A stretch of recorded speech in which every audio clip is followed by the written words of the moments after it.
We're going to call the BZA hearing to order this morning, and before us, we have case number 6547. Mr. Dixon, would you go ahead and introduce the file for us, please?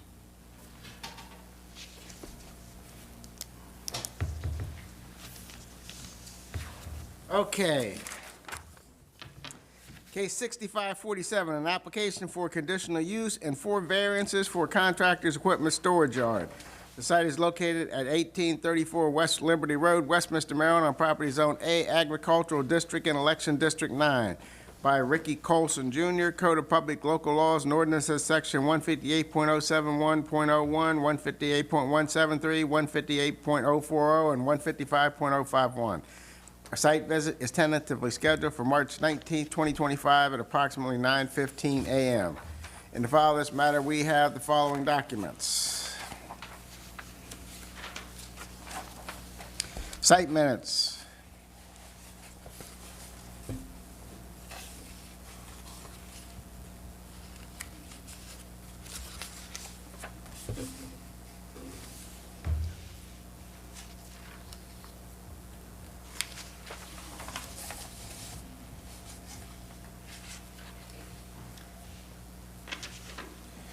There's an email from a Chuck Coon Sr. He's a strong supporter of small business in Carroll County. He has no disagreement with Ricky Colson having his business at 1834 Liberty Road. He's a good and considerate neighbor.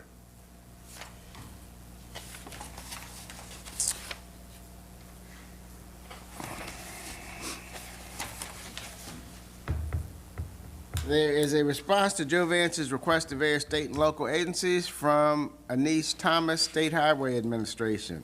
No comment. There is a response to Joe Vance's request to various state and local agencies from Janet O'Meara, Resource Management. Let's see, there is a March 3rd, 2025 memorandum from Carly Filat, Comprehensive Planning Technician. The above referenced BZA case has been reviewed for consistency with the policies and recommendations contained in the Carroll County Master Plan as amended in 2019, the Carroll County Water and Sewer Master Plan, and other functional plans. Planning staff finds this request for conditional use is consistent with the Carroll County Master Plan as amended in 2019. There is a March 3rd, 2025 letter from Daphne Daly, Secretary to the Planning Commission. After having reviewed the information contained in the attached analysis, the facts as presented in the application, the relevant portions of the applicable comprehensive and other functional plans, and the land use article, this conditional use request, if granted, is consistent with the policies, timing of the implementation of the plan, timing of development, timing of rezoning, development patterns, land uses, and densities or intensities. There is a response to Joe Vance's request to various state and local agencies from Thomas Harris, permits and inspections. He writes, a change of use permit will be required for the pole building. All comments will be addressed during the site plan and building permit process. There is a comment memo from Laura Mateus, Bureau Chief, Development Review. A site development plan will be required in accordance with Chapter 155. Contact the Bureau of Development Review. There's a March 3rd, 2025 notice of public hearing for this case. There's a comment memo from Anastasia Yamelyanova, Zoning Administrator.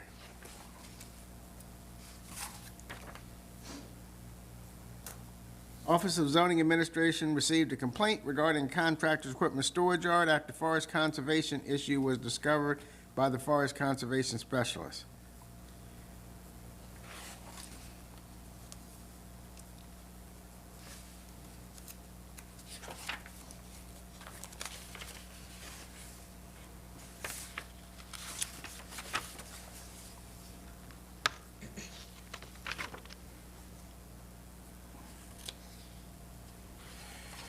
And then there's an application from Kelly Schaefer Miller, the petitioner. There is a plan here from BPR, Land Surveying and Civil Engineering.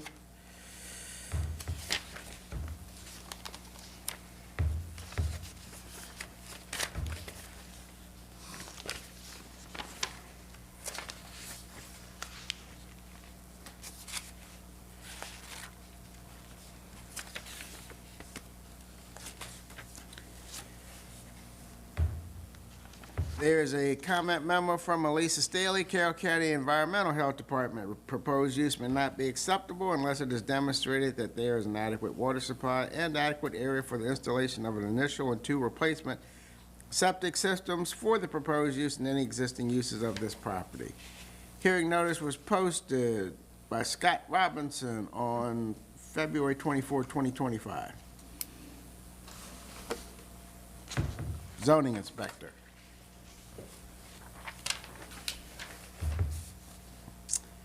There is a response to Joe Vance's request to various state and local agencies from J.P. Smith Jr., Program Manager, Ag Land Preservation Program. This property is not in ag preservation. I have no comment at this time.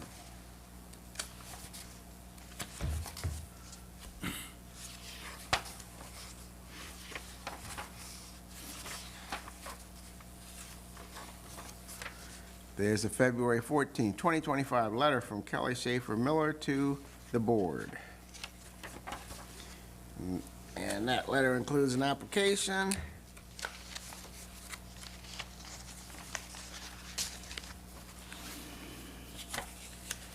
And there are plans from BPR. Plans and a zoning plat for BPR. I would ask that the file be entered into evidence. Do I have a motion to enter the file into evidence? So moved. Second. Okay, it's been moved and second to enter the file into evidence. All those in favor, aye. Aye. Aye. All opposed, no. Motion carries. Before we get started, make sure if you have any electronic devices that they're silenced so that it doesn't interrupt the recording of the meeting. It appears that everyone is signed in on the sign-up sheet over on the side table. And let me explain the process. The applicant's attorney will call witnesses after each witness gives their testimony. Anyone in the audience can ask them questions of their testimony. That's a key point, questions of their testimony. The board will have the same opportunity. And then after they present their case, anyone in the audience will have the opportunity to give their own testimony, which will be then questioned. They can be questioned by legal counsel or this board. So, and then there'll be summation comments. So with that, we'll go ahead and, if you're going to testify here today, please stand and take the oath.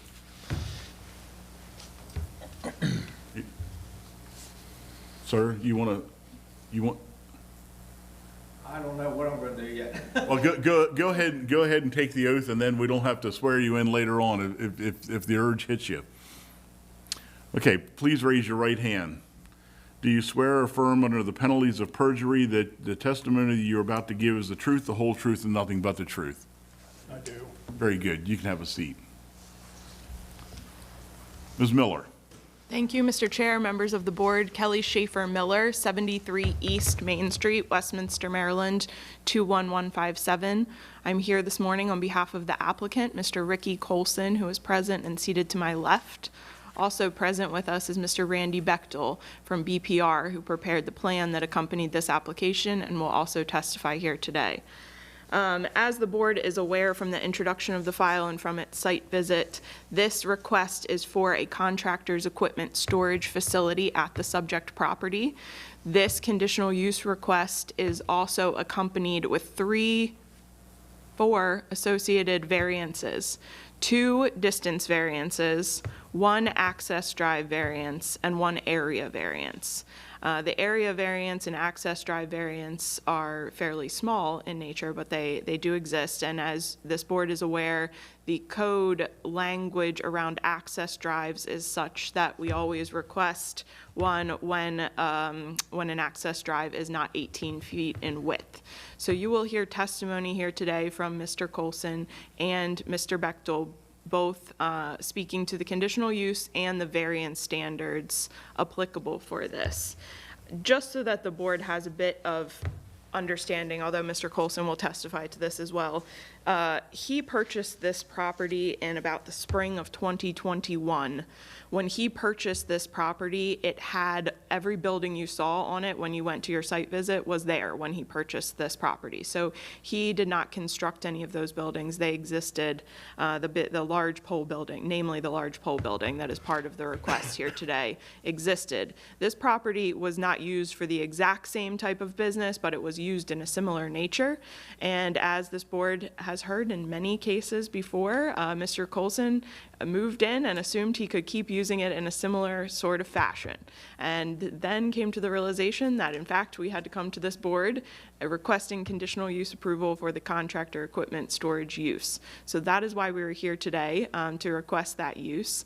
And you will hear in Mr. Bechtel's testimony that this area of the county specifically, and I mean by area, I mean a pretty tight vicinity around Mr. Colson's property, but kind of expanding to that Winfield, Woodbine Road intersection is replete with BZA cases requesting conditional use approvals for these sort of small contractor businesses and such. So not to say that that's fully unique to Carroll County, because we see a lot of these, but that area really has quite a history of these types of uses. So this has been sort of consistent with that entire vicinity, if you will. So with that introduction, I will begin with Mr. Colson's testimony. Ricky, can you please state your name and address, spelling your last name for the record, please? Ricky Colson Jr., C-O-L-S-O-N. I'm at 1834 West Liberty Road, Westminster, Maryland, 21157. And Mr. Colson, can you just tell the board a few sentences about yourself and your background? Well, I've been working since I was about 9 years old. I enjoy landscaping, farming. I have 6 kids, and you know, I'm not afraid to work, and I just enjoy what I do. And have you applied today for a conditional use for a contractor's equipment storage facility and the associated variances that you heard me ask about, or speak about? Yes, And you own the subject property, correct? yes, Do you also live on the subject property? yes. Now, I'm going to hand out.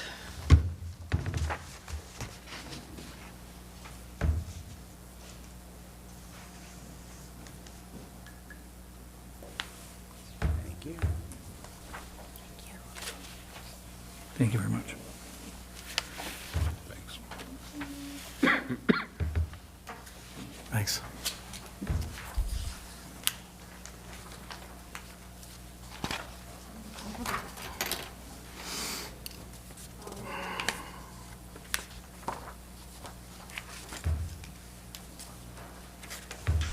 So what I've handed you is a packet of exhibits that I intend on discussing through the testimony, but the first one, which really doesn't need to be an exhibit because it's already part of the application, is the plan for the property. I thought it would be helpful for each of you to have a copy in front of you as we're discussing some of the buildings and their locations and such. So I just included that as the first exhibit in the packet. So, Mr. Colson, can you, on the drawing that accompanied this application, can you kind of direct us or explain which building is your house? It would be the one in, or the center of the property, behind the large barn. Okay. If anybody has trouble locating that, please let me know, but it is labeled on the plan as 2-story vinyl siding with a garage, with a small garage next to it. Okay. And Mr. Colson, does your family live with you at this house? This is your primary residence? Yes, Approximately when did you purchase this property? 2021. At the time you purchased the property, did the pole building that's shown on the plan exist? Yes, Do you have any knowledge of what this property was used for prior to you purchasing it? horses. Okay, I mean, like, just horse grazing? I mean, Yeah, horse, for pastures and more or less farming. Okay. And so that pole building is, do you know what that was used for? That, it had 40 stalls in it. Okay, so there's no real improvements in it, it's just kind of a empty shell pole buildings for storage, correct? Okay. And what is your line of business? I do landscaping, trees, excavating, and septic service. Okay. And is this the contractor yard that you're requesting for this property, for those businesses? Yes. And is what you're requesting here today the same thing, the same sort of nature that you've been using this property for since you purchased the property in 2021? Yes. So you're not considering any sort of big expansion or anything to your existing businesses, correct? No. Okay. Now, let's just walk through real quick to make sure that everyone's oriented. And if anybody on the board has questions as we're walking through the plan, I did not bring a flash drive to put up on the screen. So if it's helpful for us to come up and point to anything, please let us know. But Mr. Colson, on this plan that has accompanied the application, I'm first going to direct you to sort of this dashed outline. And then there's a box that reads contractor storage yard with a measurement of 1.12 acres. Is that the area that you're requesting for the contractor's equipment storage facility? Yes. Okay. And within that area, there is a large pole building shown, correct? Yes. And that would be the pole building that one would see kind of once they enter your site from your driveway that is used for storage, correct? Correct. Okay. And then to the rear of that is your personal house outside of the contractor yard, correct? Yes. Okay.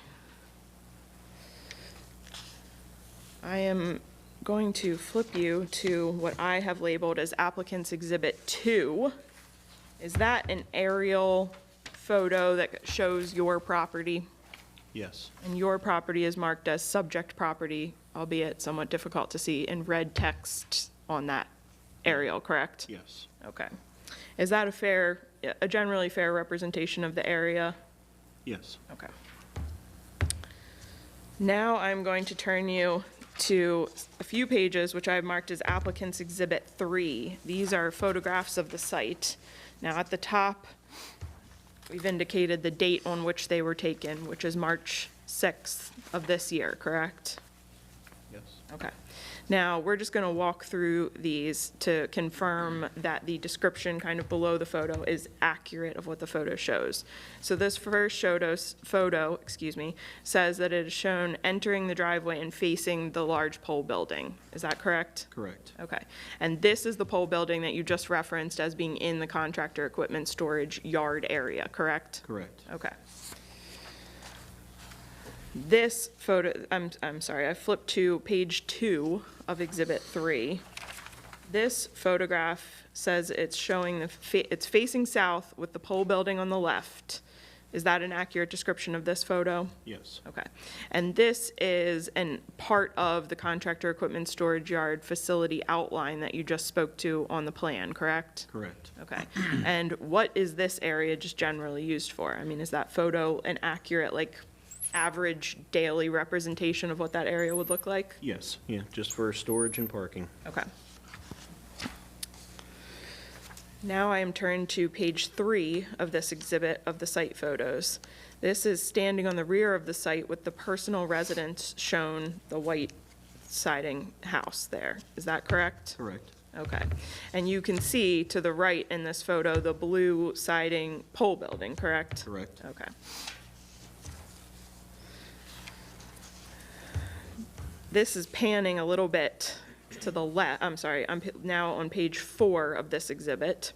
This photograph pans a little bit to the left of your personal residence and looks south and shows the view to one of the adjacent properties. Is that correct? Correct. Okay. Now I'm on page 5 of this exhibit. This is standing near the edge of the yard facing the northern property boundary, and it's somewhat difficult to see just because of the coloring, but it shows the steep slope down along the northern edge of the property, correct? Correct. Now I am on page 6 of this exhibit. This is standing near the edge of the yard facing the northern property boundary, again showing the steep slope down along the edge of that property. And that house and barn that you can see from this, that's not your property, correct? Yes, those are Okay. not mine. That's an adjacent property that you can see from there, correct? Correct. Okay. This photo, on page 7, this photograph is shown exiting the property. It shows the drive a portion of the driveway exiting the property, correct? Correct. Okay. And is it accurate that this area is flat and there is plenty of space in case someone was coming in the opposite direction for someone to be able to pull over if they needed to? Yes. Okay. Now I've turned to page 8 of the photo packet, and this is, again, exiting the property, showing the drive at the one sort of bend in the driveway. Would you say that at the bend of the driveway, you can see whether there's a vehicle coming towards you or not? Yes. Okay. And again, because of the topography and lay of the land, is there adequate space for one to pull over if necessary? Yes. This is page 9 is the last photograph of this packet, and that shows the remainder of the driveway to Liberty Road, correct? Correct. Okay.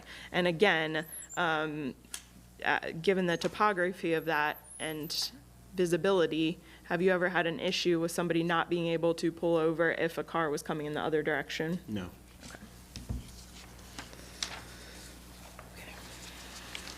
I would like to ask that applicants' exhibits 1 through 3 be entered, please. We will move those into evidence. Thank you. Mr. Coulson, you described generally your two businesses, but can you, let's talk about each one specifically and the activity that occurs at the site. So for the septic company, what is the name of the septic company?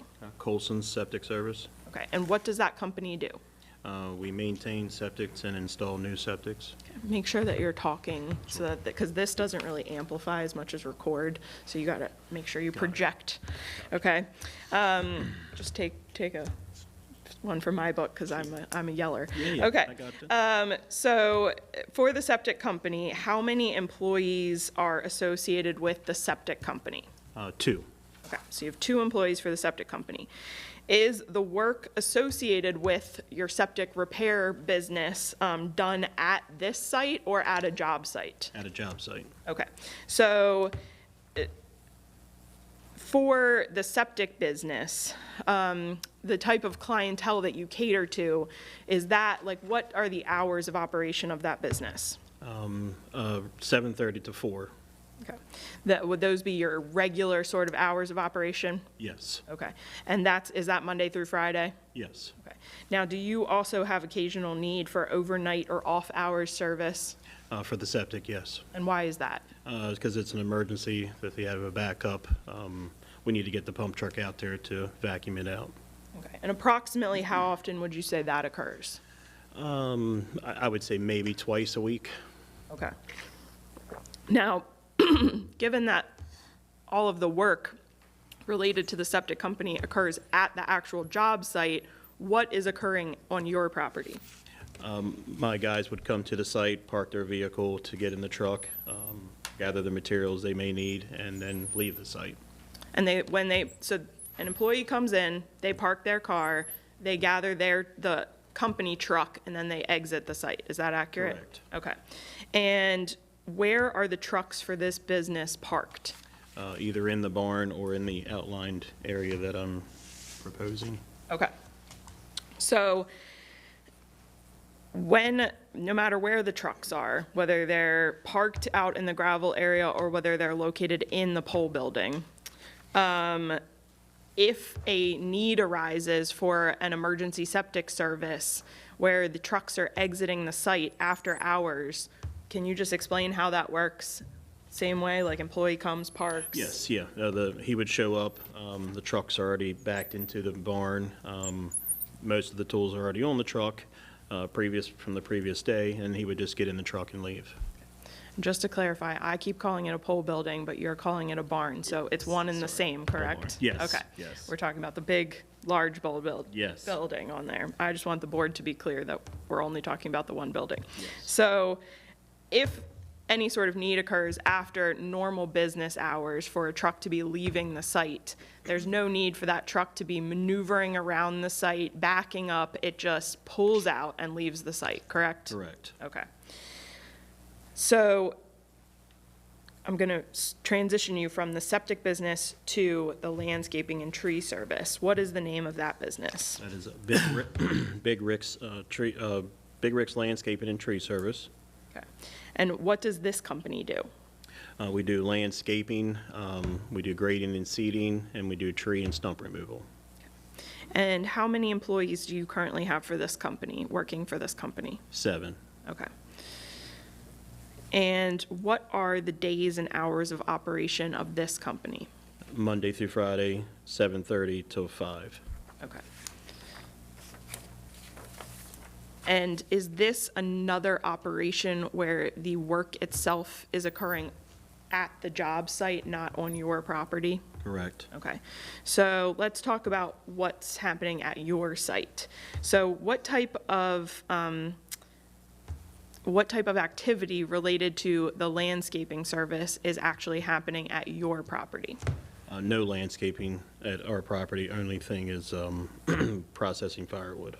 Okay, so, but also the trucks associated with the landscaping business are stored and parked at your site, correct? Correct. And are they stored similar to the septic trucks, where some of them might be in the pole building and some of them might be parked in the gravel area? Correct. Okay. And related to the firewood splitting, what type of equipment do you have for splitting a firewood? Just a Bobcat and the wood splitters that are the 25-ton splitters and a chainsaw. So you do not have a commercial processing device? No. Okay. And when you split firewood, is that a seasonal activity? Yes. So when does that occur? The actual splitting part's only about 3 months out of the year. Which would be generally what months? I'd say December to February, maybe, somewhere in that time frame, depending on the temperatures. Okay. And when you split the firewood, does that also occur during the same business hours that you spoke to for the running of that business? Correct. Okay. Do you have any, or do you produce any mulch at this site? No. Do you dye any wood product at this site? No. Is the product that you are splitting for firewood almost entirely generated by off-site tree removal? Like Yes. you're not chopping down trees on your property to generate firewood, correct? Yes. Okay. So in terms of the activities related to this business that occur on this site, is it a fair summary to say that it's employees coming, getting in trucks, leaving, going off-site to do work, and then the seasonal firewood splitting? Yes. Okay. And when your employees come, you said currently you have 7 employees. When 7 employees come, are 7 landscaping trucks leaving the site? No, it'll be 4 total leaving the site. Okay. So your employees pair up and then exit the site on less than the equivalent number of trucks as people? Correct. Okay. For the firewood, is that a wholesale business? Yes. Do you have any retail at this site? Like, are any customers coming to your site to pick up or do their business there? No. Okay. So your site is entirely for your employees, and any sort of firewood sales is just a wholesale business that your guys would take out? Correct. Okay. Across both businesses that we just spoke about, can you give an estimate of how many trucks you have? A total of 12. Okay. And across both businesses, is it fair to say that most of your employees are Carroll County residents? Yes. Now, everything you just spoke to in terms of storing vehicles in this pole building, is that what occurs in this pole building? Yes. Okay, so there's no office in that pole building, is that No. correct? Okay. Does your office staff all work remotely? Yes. Okay, so there's no on-site office, correct? Correct. Okay. Now, I'll call it the rear portion, I guess it's really kind of the northeast portion of your property. Can you speak to what that's used for? That is just for pasture, and I have cows back there right now. Okay. And in fact, the previous owner to you entered into a declaration of intent to keep that portion in ag use with the county, correct? Correct. Okay. So, okay. Is it the intent for that ag use of the remainder of the property to continue? Yes. In terms of lighting at the site, is there anything that you have for lighting that's greater than residential lighting? No. And are you requesting any additional signage for this site? No. Did you have the chance to talk to one or two of your neighbors about this request here today? Yes, I talked to Mr. Kuhn and Mr. Schenk.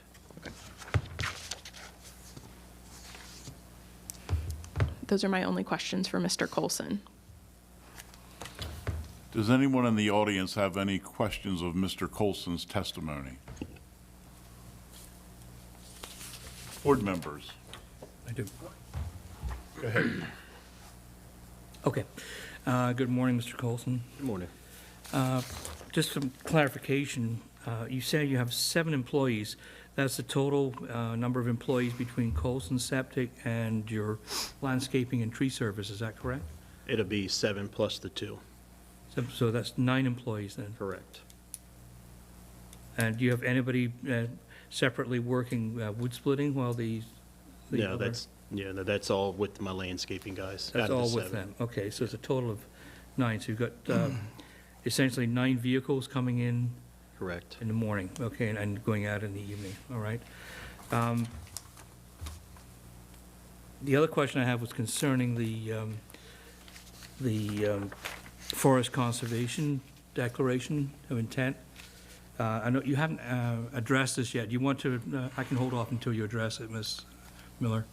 Mr. Bechtel will briefly testify to its existence, so All right, I I'll don't know hold if you off. want to hold, and then if it's more appropriate for Mr. Coulson to answer, he can chime back in at that point. Yeah, absolutely. Okay. Thank you for your understanding. Absolutely. Can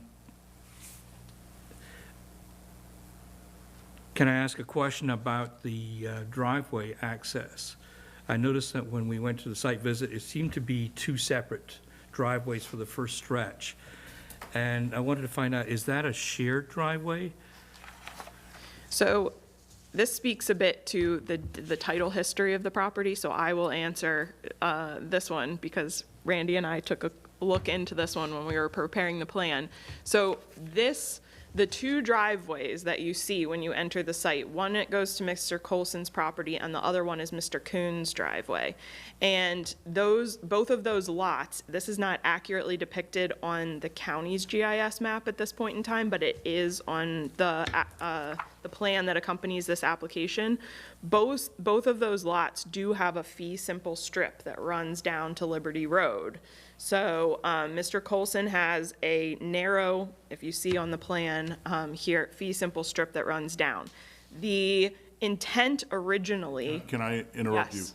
And what is the width of that, the straight, where they run side by side? the width of Randy, do you know what the full width is? The width of the actual property, the land that's owned, not the width of the driveway? 20 feet. So it's 20 feet. 20 okay. feet, yes. So Mr. Coulson owns a fee simple strip of 20 feet down to Liberty Road.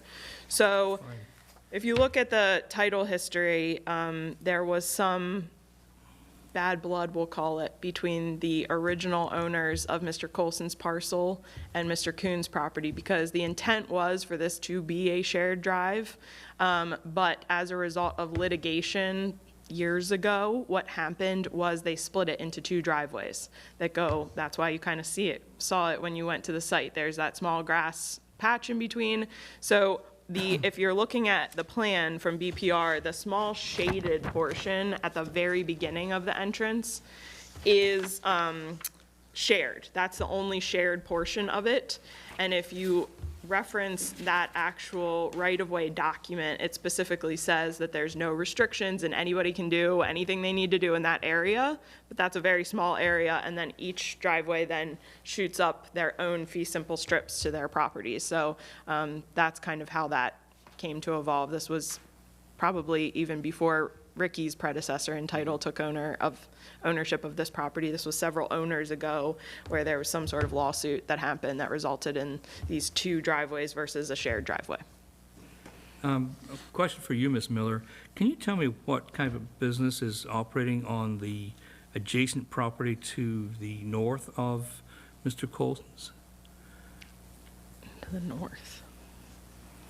That's on Mr. Oh, Coon's property. I do not know. No, I think he's talking about Mr. Shank's property. this, up here. I noticed a very large number of vehicles there.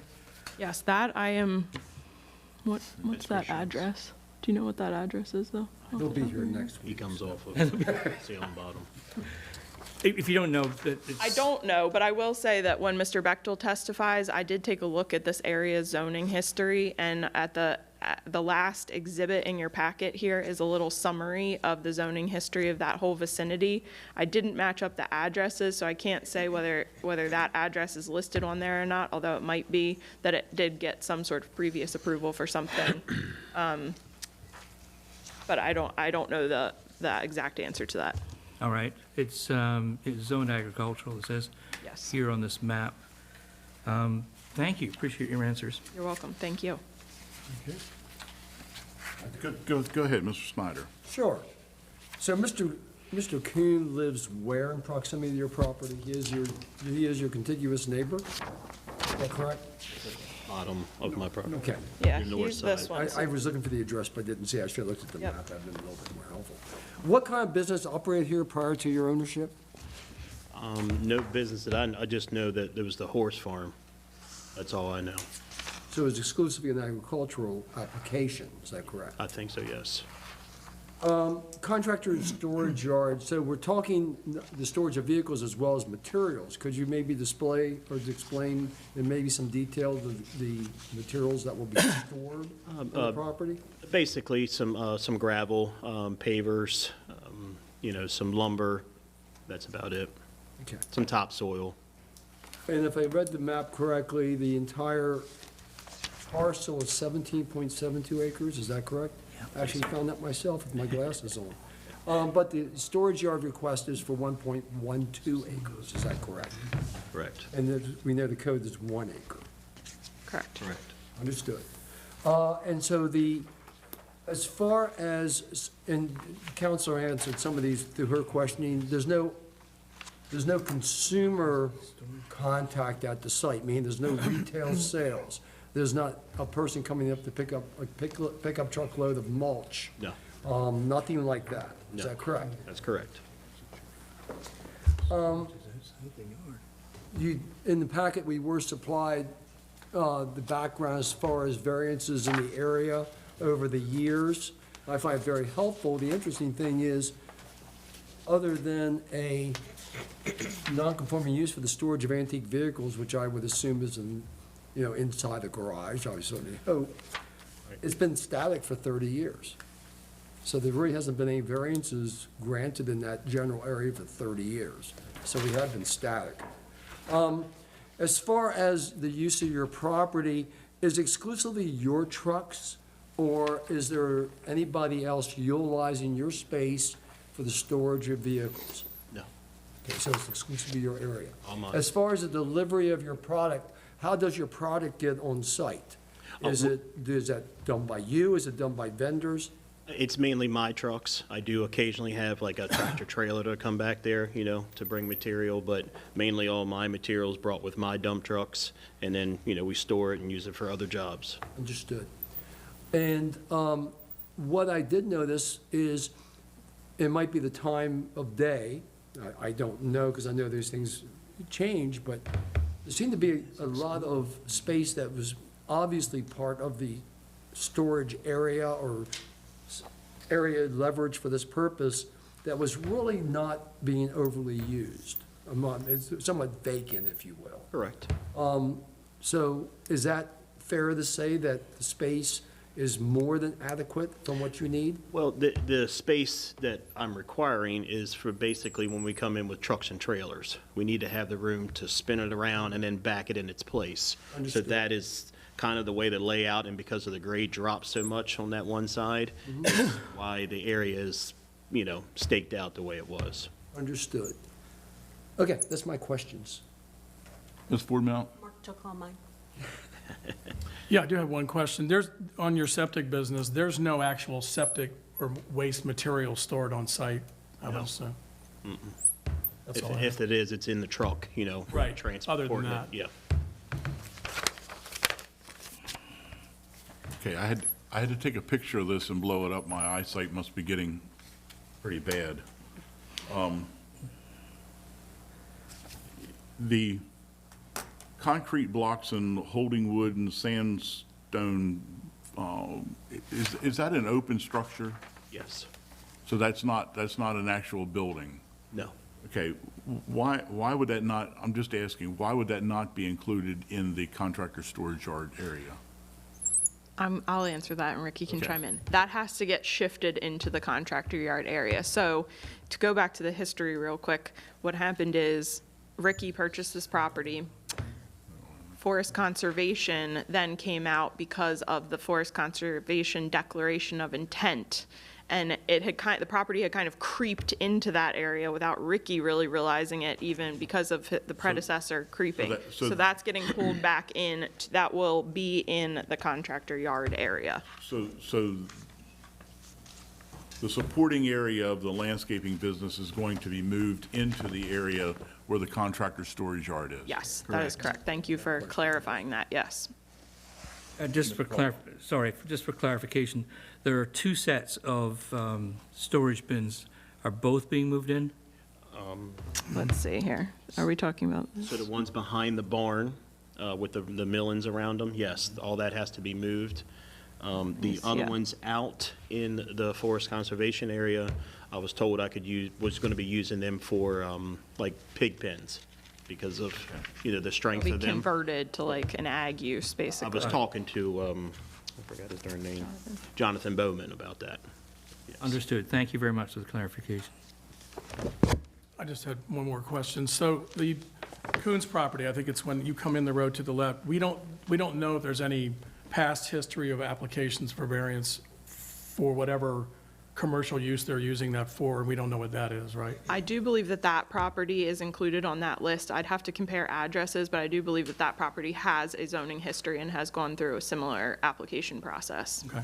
many, many years ago, but yes. Okay, any other questions? Thank you very much, Mr. Colson.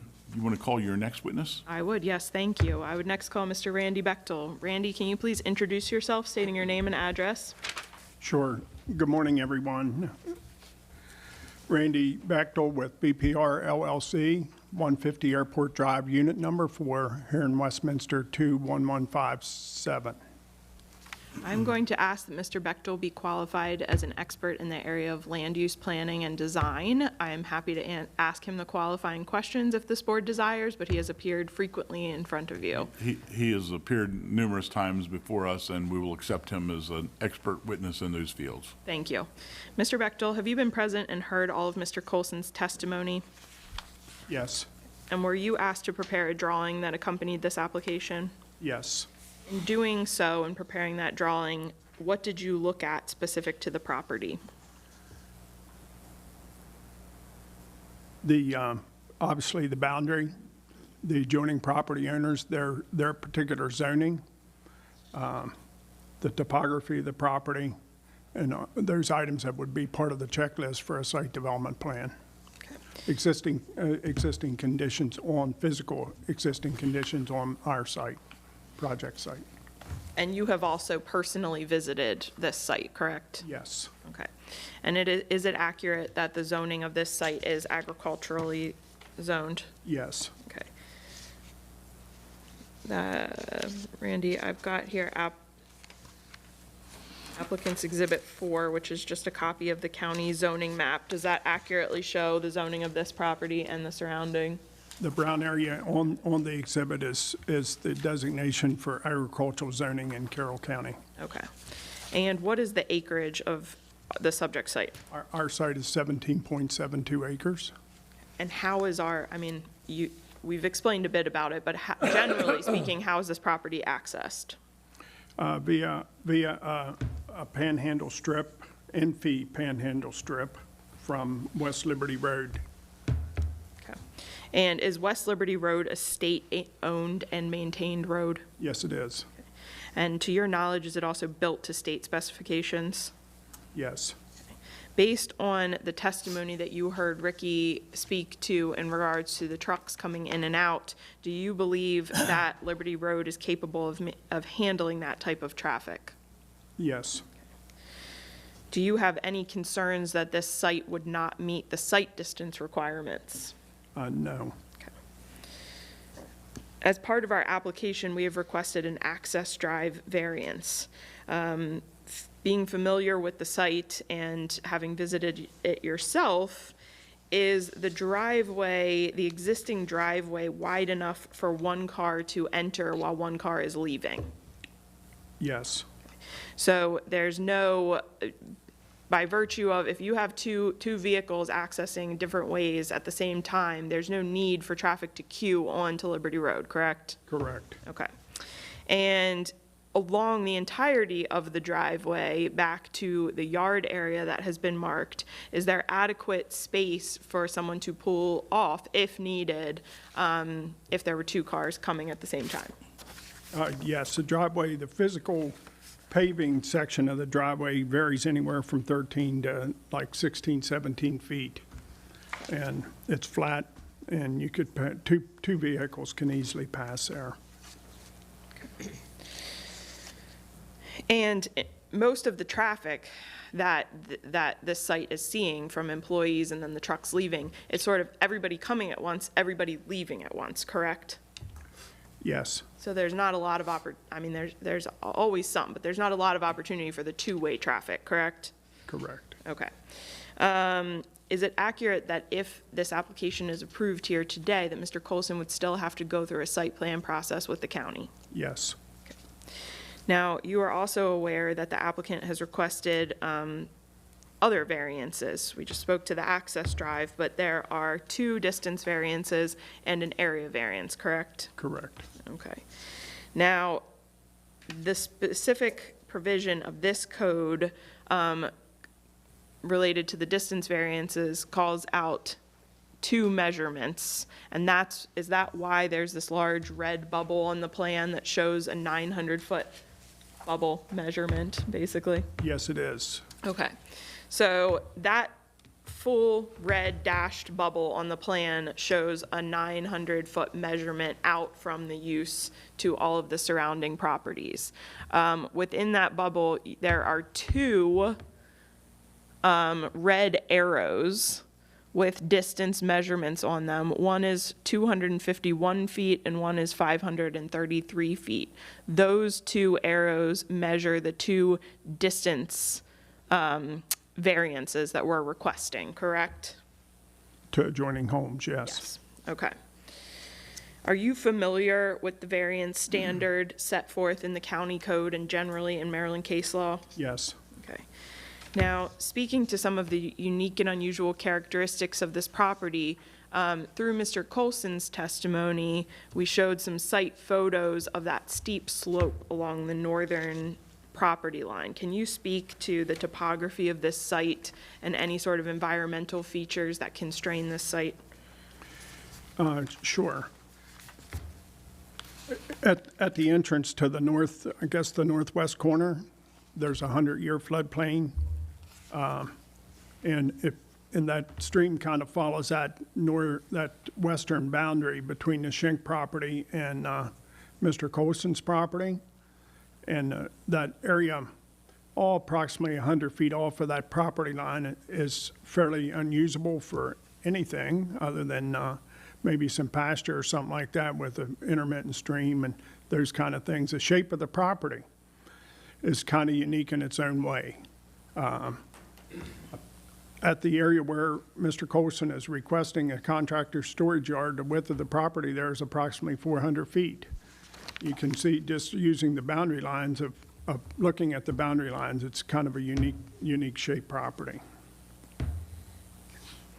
Now, we've spoken a bit, I'll turn you to Exhibit 5, which is that declaration of intent, the Forest Conservation Declaration of Intent.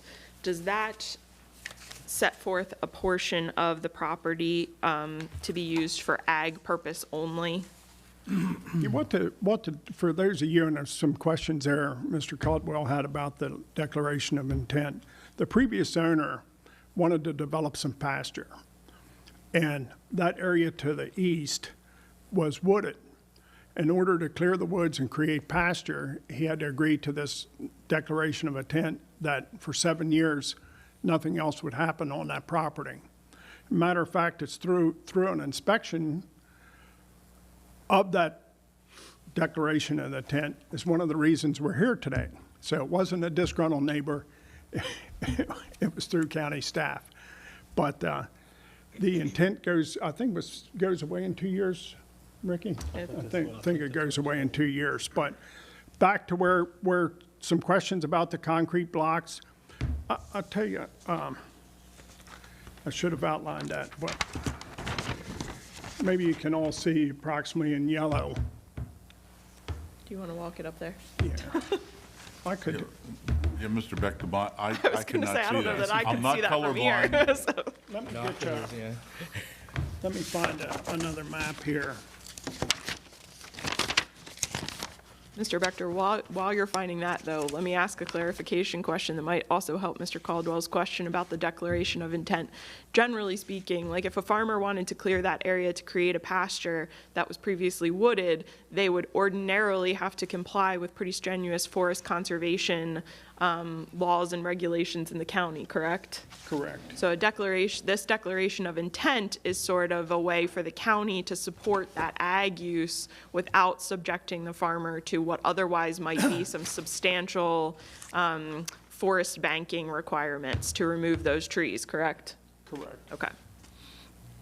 Let me ask, that's not our question. Here's the actual Yeah. map. Do we want to enter that into? Sure.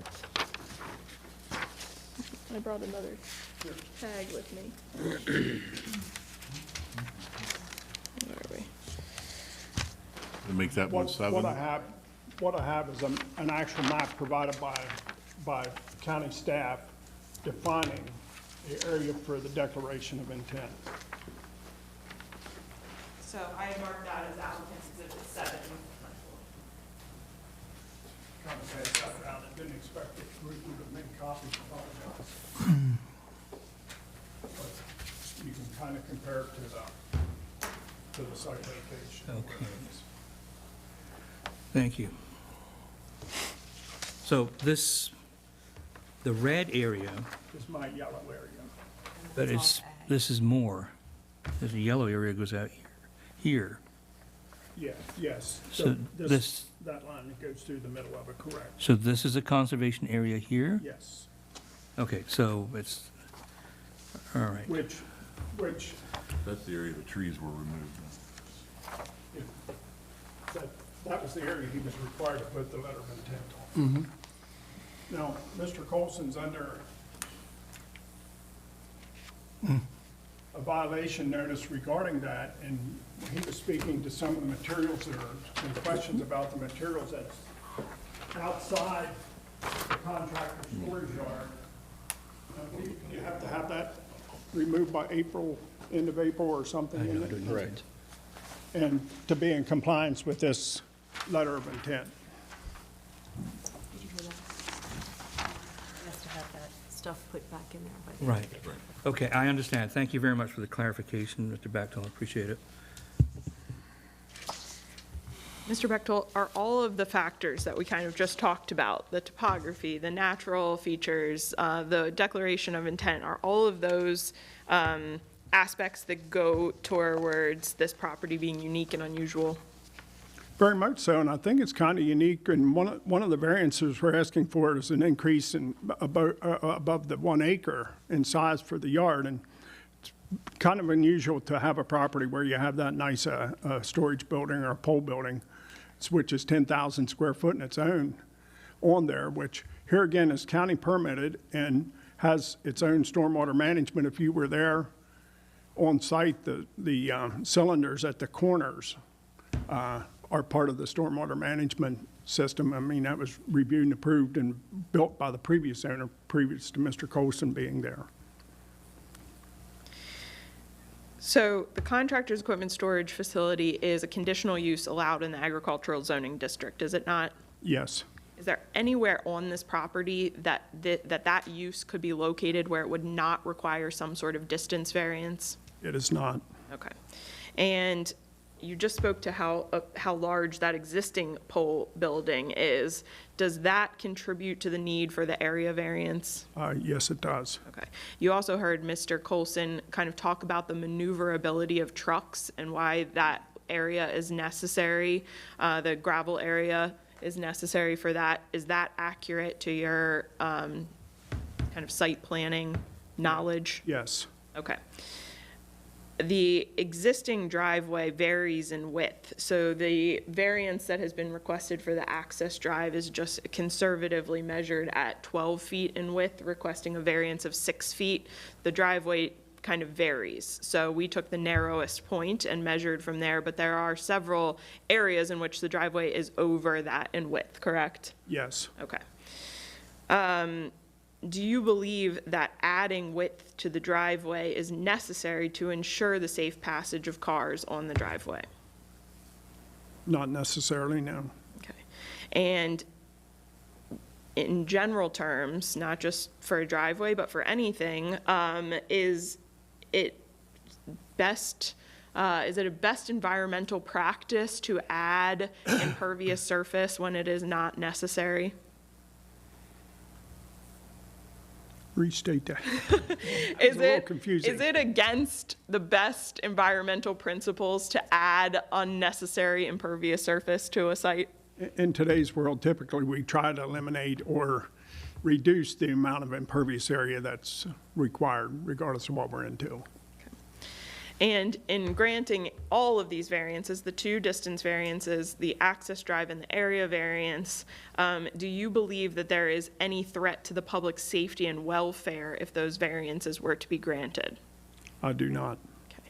In your opinion, do those variances meet the standards set forth in the code? Yes. Now, are you generally aware of some of the zoning history of this, I'll say, vicinity, within the vicinity of the subject property? Yes. So I have included here as applicant's exhibit 6, a summary of what I will say is a unique amount of BZA cases in an area. And just to be clear, most of this board is probably aware of how these records are kept in the county. But if you look at the tax map that Ms. Vance has upstairs in her office, you can see the past cases on the relative properties near yours on the tax map marked. And some areas you see kind of blank, in other areas you can barely read the red pen because there are so many case numbers on them. I pulled the list here is from a very small vicinity area. I did not even go to the Hunt Club, which, as this board knows, has been through a BZA process for a contractor's equipment storage yard in fairly recent history because I did that case.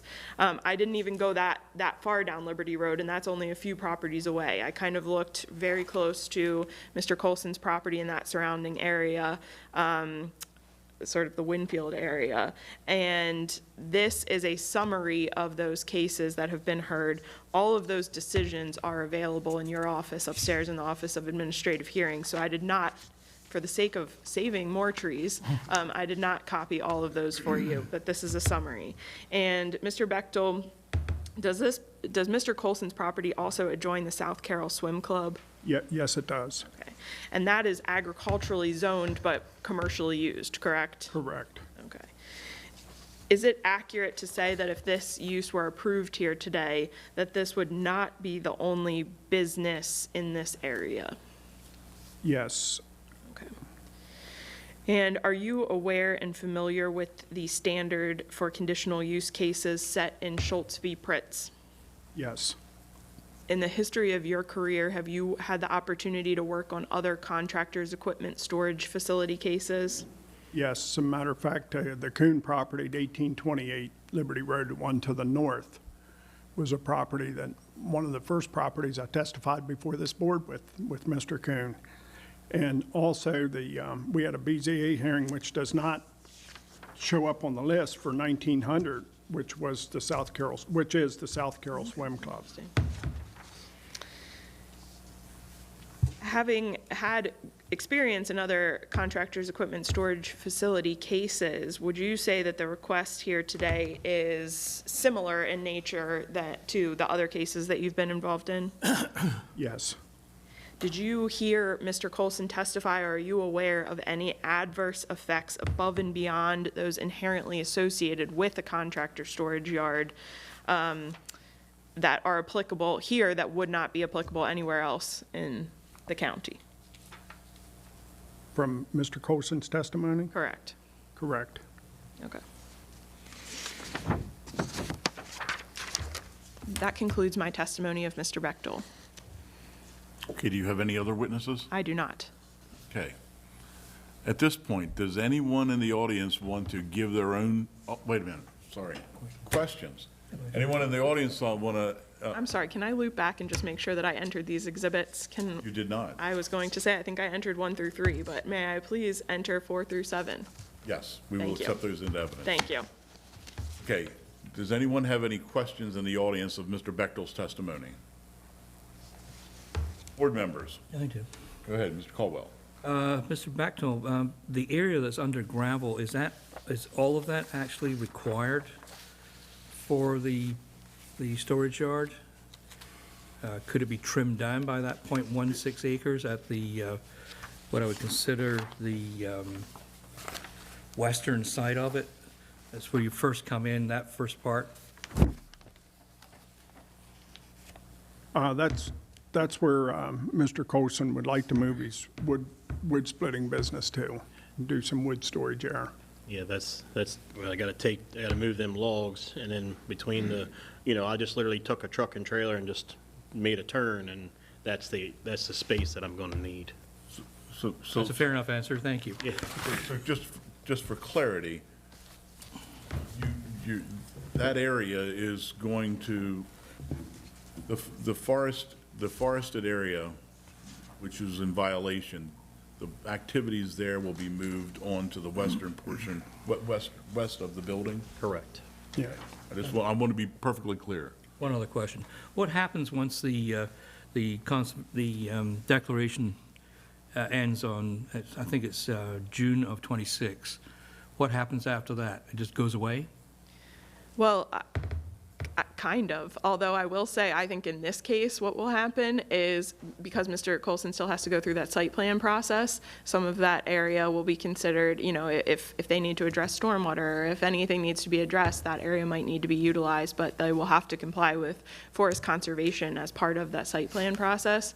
That said, Mr. Coulson personally said he intends on continuing to use that for pasture area. He's put some livestock back there, and that's his current goal for that portion of the property.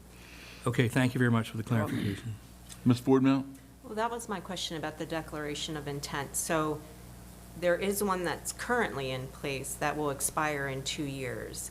So you doing another one, that doesn't start another 7-year intent after?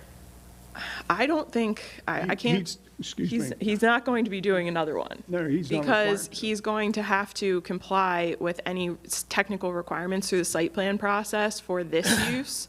So that, the declaration of intent is, Randy, correct me if I'm wrong here, but the declaration of intent is sort of like an incentive for agricultural activity, where it's a lesser requirement than somebody who's going through a site plan process and trying to do a business activity. So it was a benefit given to the predecessor of the property because he wanted to cut the trees for pasture, but Mr. Coulson will have to comply with stricter technical requirements going through a site plan process for this use.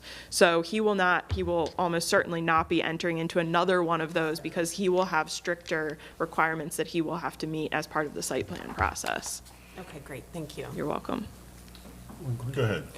Not trying to help you perfect your presentation, but looking at the variance request, which is where I'm very focused on, I appreciate the setback requirements, makes perfect sense, not a problem. The driveway, understood, we deal with that all the time, and it's just a reality. I have just not heard the compelling case of why we should look past the legislative 1 acre limitation on the storage yard. And I would ask what due diligence was put forward to give me the compelling reason why we should look past 1 acre limitation. Part of the answer to that, Mr. Snyder, is that we are working with a building that was previously existing. So it's a much larger structure than than Mr. Colson probably would have constructed for this use on his own. So working with that building and then the maneuverability of the vehicles that Mr. Colson testified to, having actually taken a vehicle out and tried to spin it around to see what area was necessary, along with, I know it's kind of tough to visualize, but that area of the wood splitting, relocating that into this really is going to require a good bit of use of that gravel area. So between relocating that in there and then still being able to maneuver those trucks in that area, that's the reason that the increase is necessary. And I agree with you. I generally advise clients that when a variance can be avoided, it should be avoided. And so this was not lightly requested. The .12, although it seems fairly small in nature, is necessary for the full operation of this site. As you probably saw, the kind of the location of the pole building, not that there's another location for it, but the location of it is such that when the trucks come in, they kind of are forced into this movement to get in and out of that pole building without kind of taking over his personal house and driveway area for his kids. And so it's not the easiest maneuverability to get all of those vehicles in and out of that pole building. They enter, we should have said this more clearly, you may have seen this on your site visit, but if you're looking straight at the pole building, the bay door entrance for them is on the left-hand side of that. So they have to come in, go through, and then kind of make that maneuver, if you will, into that. So that's the, I hope, compelling evidence for the area variance that has been requested here. Thank you. Thank you. Mr. Chairman, could I approach and show you? It may be a little bit confusing because of the dots on here. Let me Yeah, show Mr. Snyder. it's a little difficult with what we have here. Yeah, on that small, you're right. So here in green, here's the 1.12 acres. Boy, that should be copied. That's why I've been taking pictures of it and blowing it up on my phone. Right, it's hard to see. So I didn't know, to me, the dots always represent studs. But this is the actual 1.12 acres of storage yard that we're requesting. Do you think Brandy, can I enter your color-coded version? Would that be beneficial? But it doesn't, I don't think it needs to be, we have a larger map in there. Okay. I don't think well, it might be a little bit larger, yeah. So You should have an 11 by 17 in the 10,000 square file. feet is already taken up by a building. He's going to move In the this. file? Back? Oh, here it is. There it is. Here it is. I didn't pull it out. Yeah, we've got, To drive we've got all the way that. around here. You'd have to extend this way to give out that. That makes no sense.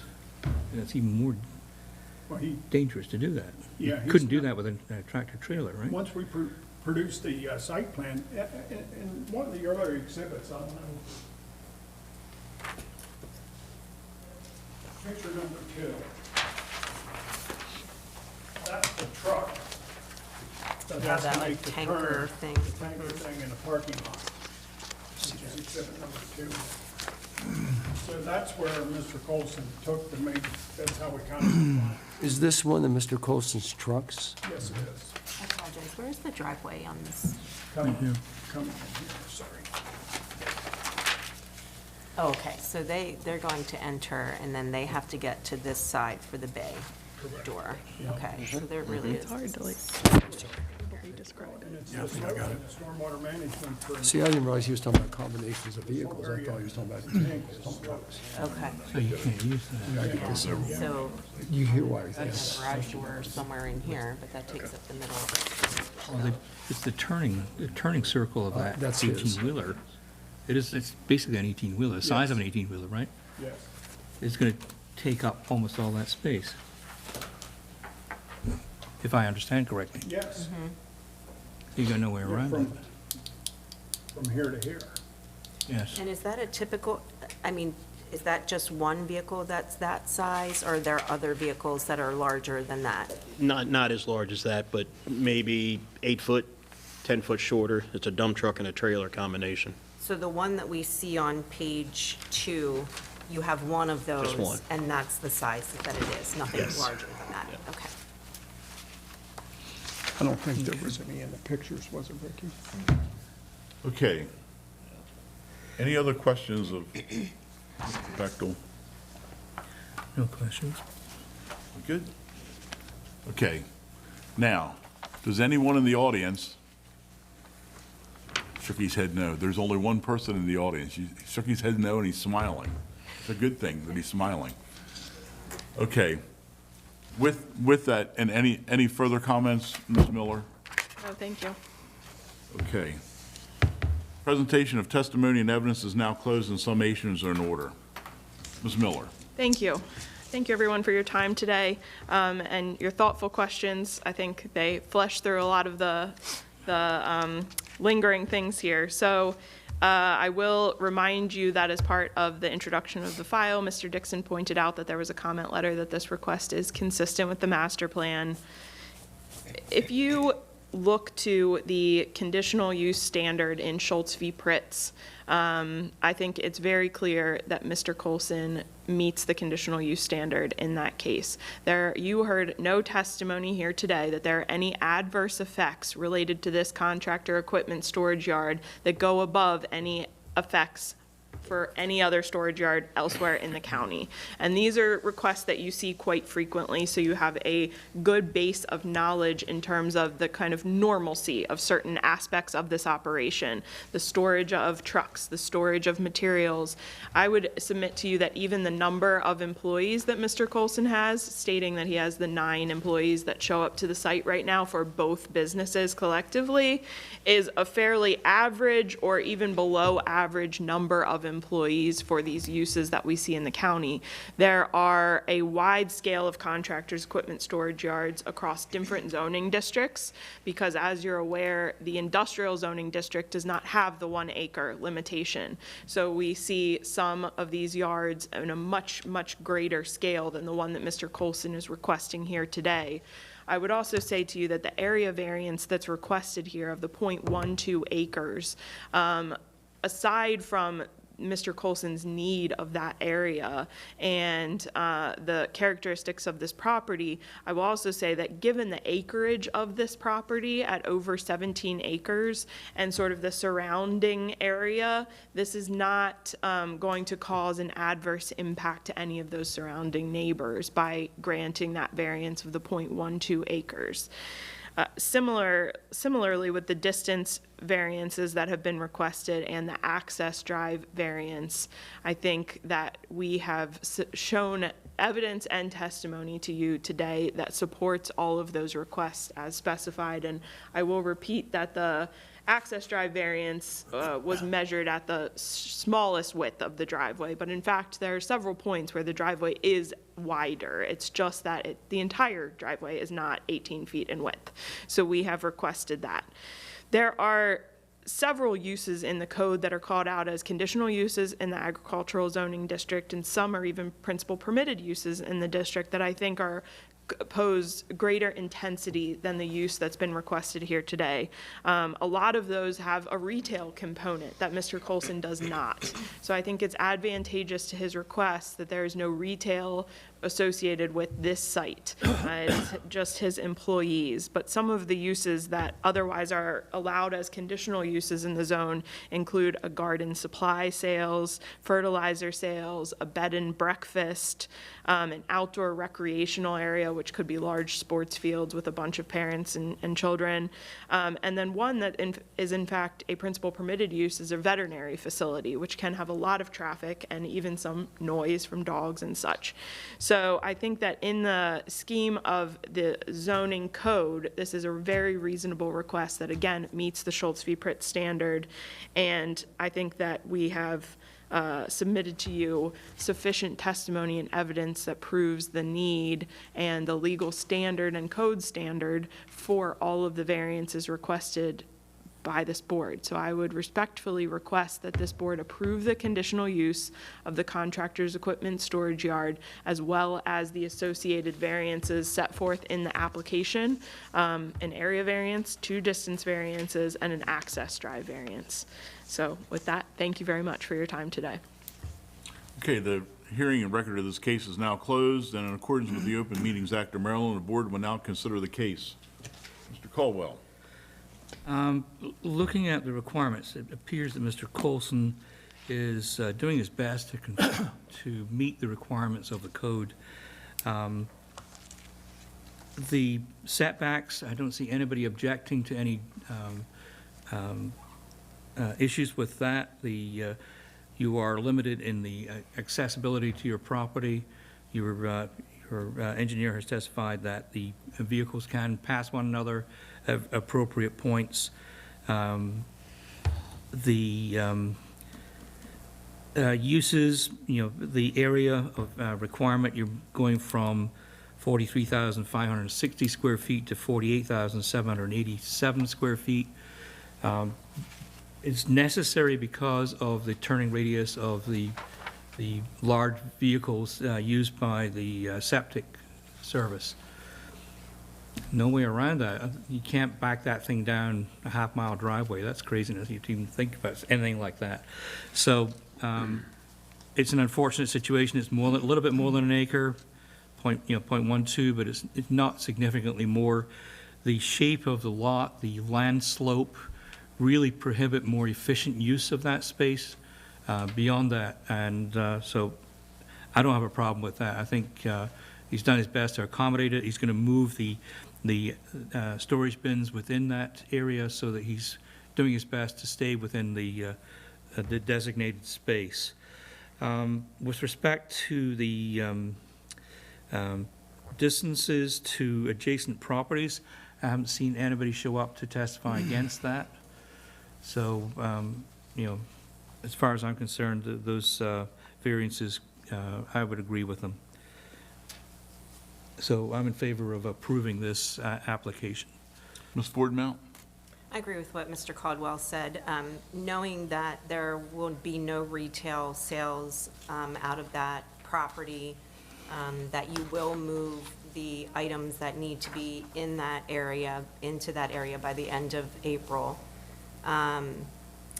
There's no getting around having to increase the acreage because of the size of the vehicles that you have. It's simply, and the slope on that side, I don't know what else you would do there. So, and knowing that you do have to go through a site plan, and I'm sure things will be addressed then, I don't have any reason not to approve that. Mr. Snyder? He's thinking.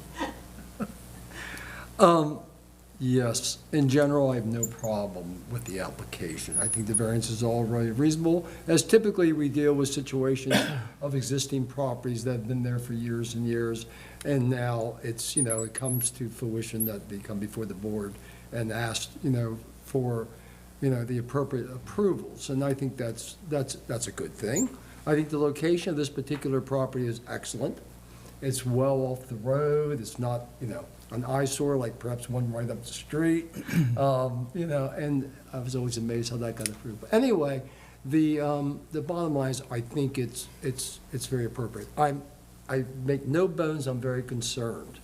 Shelby Pritz may allow for and meet that standard to allow for the storage yard. It doesn't necessarily give a pass on the size of the storage yard. And that really is a concern. It is, because the code's there for a reason. We're here to support people coming before us as well as to support the code, and it isn't an arbitrary thing. I mean, of all things that's been considered over the years, the size and location of equipment storage yards has been a hot point in zoning for years and years. In this particular situation, I reluctantly would support, the variance for the space. Not enthusiastically, but reluctantly, because I think based on the testimony, there is a reasonable, compelling reason to approve the slight variance, with the caution that I always look at the size as being a really key component, because the code allows you to have it in an agricultural zone, but these are the rules, you know? And so it's tough for me to get past allowing it, but these are the rules. So I would approve the variances in the equipment storage yard. Mr. Olds? I concur with everything the boards have said, and I have no problem with approving this. Okay, I have a whole list here. I bet you do. So let's start with let's start right out at the road. The Panhandle lot is anywhere between 15 and 16 and a half feet. So practical difficulty, it can't be achieved on the property that Mr. Colson owns. So it's being asked to grant a variance on the width of the code of 18 feet. And no, it's pin to pin. I looked at a couple different places on the plan, so that it's actually that narrow at places. So that's definitely practical difficulty. It's not like this property was developed by this applicant from scratch. He bought existing buildings. So with that, and in addition to that, it appears that there's 9 employees. There's no office staff on site. So the 9 employees are going to be coming in, they're going to be going out. There shouldn't be a real need for pullovers, and based on the volume of traffic and the actual logistics of the business. I'm going to disagree a little bit with Mr. Snyder. The reason for the variance being more than 1 acre is because of it's a 50 by 200 building there. And that 50 by 200 building, if it was oriented differently, which Mr. Colson had no say in how it was oriented, he bought it with the orientation that it was, maybe it could have been achieved with the turning radiuses with less than 1 acre. So I think it can absolutely be justified that we are over 1 acre due to the limitations of the site. There's the request for the distance variances. Again, Mr. Colson didn't place this building on this site. It was already there. And with the forest issues that the previous owner created in moving everything to where it has to be, there's no way on this site he could have avoided the request, the distance requirements. There's no way he could have met the distance requirements. So I think Schultz v. Pritz absolutely is, it meets the standards there. And when we look at the practical, practical difficulty and hardship, he was dealt a property with buildings already there, and there's no way to overcome them to meet the code. So with that, board members. Do you want a motion? Yeah, a motion or further discussion if we need, but Well, I can do a motion if you wish. go ahead. In case number 6547, before the Board of Zoning Appeals, that the board approve a request for conditional use for a contractor's storage yard with 2 variances on distance and the size of the yard from 1 acre to 1.12 acres, and the variances requested for access driveway width. Okay, do I have a second? A second. Okay. I think the motion covers all the bases. Okay, Did you say 4 variances altogether? Okay. I said, no, I said 2 distance variances. The size and the driveway. The size is, and the driveway, so that's a 4. 2 plus 1 plus 1, that's what we were taught at Key. New math. That's old math. Any discussion on the motion? Okay, all those in favor, aye. Aye. All opposed, no. Motion carries. Our oral decision will become final upon a written decision which will be issued within 30 days unless otherwise extended by this board. The board's decision may be appealed by filing a petition for judicial review with the clerk of the circuit court for Carroll County in accordance with the provisions of Chapter 200, Title 7 of the Rules of Procedure. The appeal must be filed within 30 days of the date of the board's written decision. Thank you very much for your participation, and the hearing is adjourned. Thank you. Thank you.